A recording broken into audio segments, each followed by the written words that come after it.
Hi, everybody.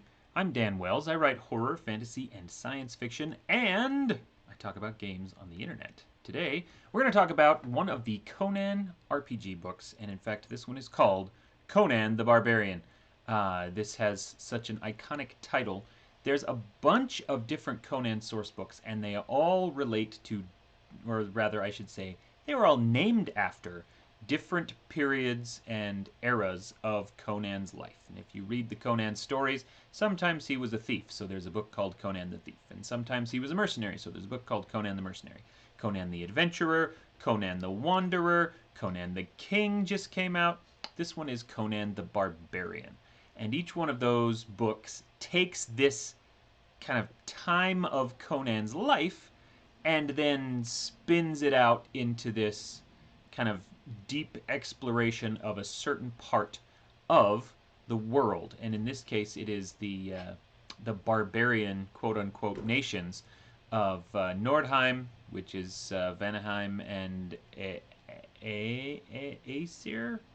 The Aesir and the Vanar are the two who live there. Anyway, Nordheim, Hyperborea, and Cimmeria, which is where Conan is from.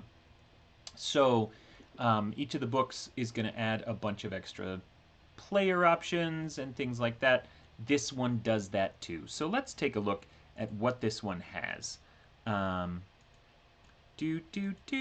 So first of all, this has not only the classic cover, classic title, but it has this incredible cover. I think it's the best cover in the series, possibly even including the core book, although I genuinely love the art in the core book as well. So what this starts with here is the whole book is kind of sort of very loosely written in the voice of someone named Gorm here, the story of Gorm. But ignore that because it isn't really true. It's just every now and then you'll find a first person pronoun, but it's all just clearly a game book. It doesn't feel in any way like an in-world artifact, and so it's kind of a cute idea, but they didn't really do it. Anyway, so there's a bunch of new barbarian character options. Character creation in the Conan RPG is already super cool, and I love it a lot.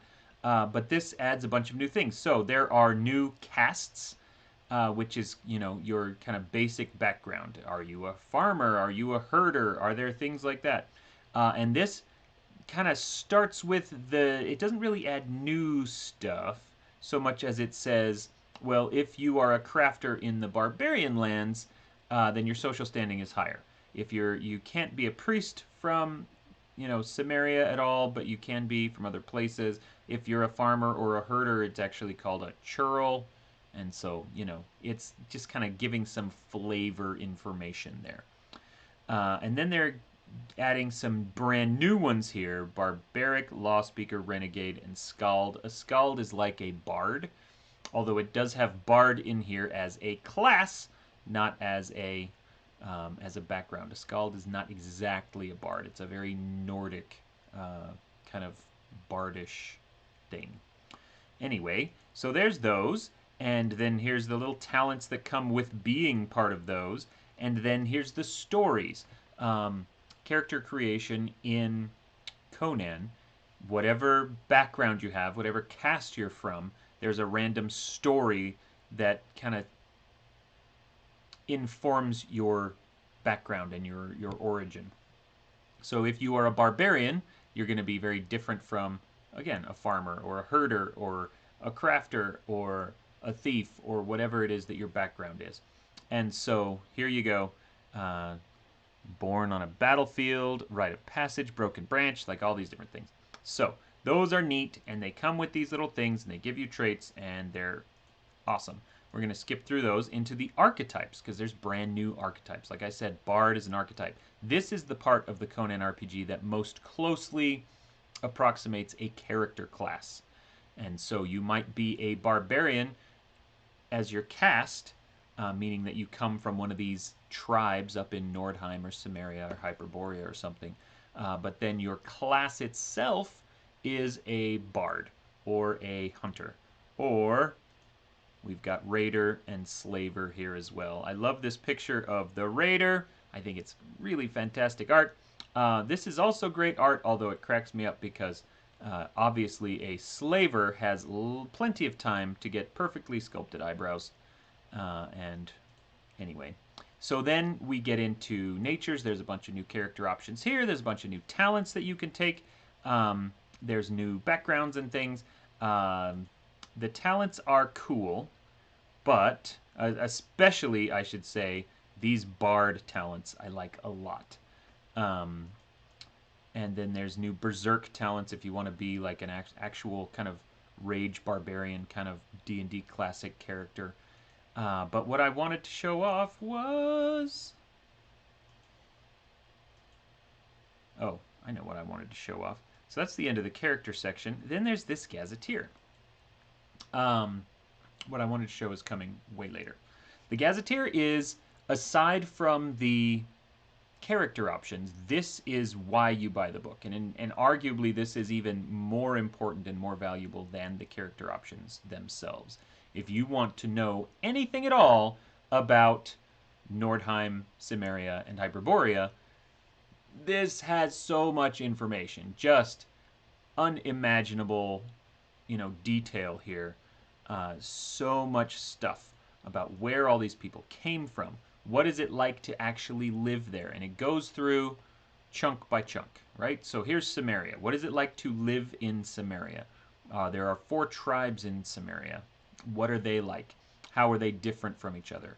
What does a village look like? What does day-to-day life look like? It goes into a lot of detail, and it does this for all of them. And then it will also talk about, like, Cimmeria is very close to Aquilonia. How do they react with each other? How do they get along, if they get along at all? And then, you get the same thing when it talks about Nordheim. What is it like to live in Nordheim? How are the 2 different parts of Nordheim, the Aesir and the Vannar, how are they different? How do they interact with each other? How do they interact with different people? And so on and so on. Then we get to the Hyperboreans, which, if you want a really quick rundown, so much of Conan, so much of their world is based on our world. And so, Cimmeria, I don't know exactly how to describe Cimmeria. They're the dour barbarian tribes. Nordheim is very Viking. Or I should say 2 of them are, because Aesir and Vannar, there's like Vikings with access to the sea, and one of them is Vikings without access to the sea. Hyperborea is very Russian, kind of ancient Russia. They've got a huge area of the steppes. Let's see if we can find some art just to say, hey, look how Russian these guys look. Anyway, Hyperborea is very different in that they build fortresses. And they've got some, we're not going to get any good pictures of Hyperborea right here, but they're different. They are not the primitive barbarian tribes that some of the other ones can be, and none of them, necessarily are straight up barbarian, primitive, savage, whatever. A lot of them, like I said, Aesir and Vannar and Nordheim are very Viking, and so you get, a very distinct feel from them. Hyperborea are these kind of grim people in these huge ancient stone fortresses in the mountains. And then, of course, they've got that huge steppe that's kind of this frozen wasteland off to the east. And so, anyway, that's Hyperborea.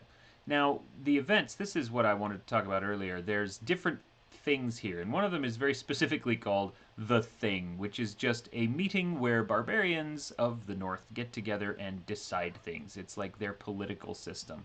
Their senate is called The Thing. And so if you want to hold a thing, there's a bunch of stuff that can happen at one. If you want to migrate, because a lot of the barbarian tribes are nomads, so it talks about that. This is the one that I want to talk about because it brags about this on the back of the book. It's like a whole system for conducting raids, which I think oversells what's actually here. If you want to go Viking if you want to, hop in a boat and sail somewhere and then raid a village on a coast, you can do that. But it is so abstract that by the time you actually do it, there's not much left. In fact, what it says here is there's little heroic or even adventuresome about assaulting villagers and commoners, and no renown can be earned through these activities. What it says is assumed to be a mix of heroic and roguish types. The nature and range of activities undertaken during raids is best abstracted to a role on the raiding rewards table below. And so, if you want, as a group, to actually play through a raid, you absolutely can do that. And this book is not going to help much in terms of structuring that actual raid. If instead you just want to say, well, our group goes raiding, and then abstract that down to like 7 dice rolls with no storytelling involved, then that's where this is going to jump in.